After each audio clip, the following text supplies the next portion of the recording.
கீதா எந்திரி. உனக்கு கசாயம் வந்திருக்கு. தேங்க்யூ. அம்மா கொடுத்துருக்கா, நீ சாப்பிட்டு நீ அந்த குடி. சரி சாப்பிடுறேன்.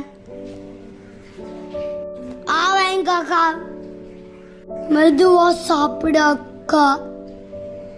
அம்மா உனக்கு எதனால வாமிட் ஆயிடுச்சு? நல்லா ஹெல்த்தி ஃபுட் சாப்பிட்டு. ஒரு சேனல் குக் வித் ஆர்டர், அதில் சாப்பிட்டீங்கன்னா நீங்கள் ஹெல்த்தியாக இருப்பீங்க. நான் அந்த குக் வித் ஆர்டர் இருக்குல்ல, அந்த குக் வித் ஐயோ அந்த சேனல் பார்த்து சாப்பிட்டு தானே எனக்கு அப்படியாச்சு. ஐயோ நீ என்ன சொல்ற?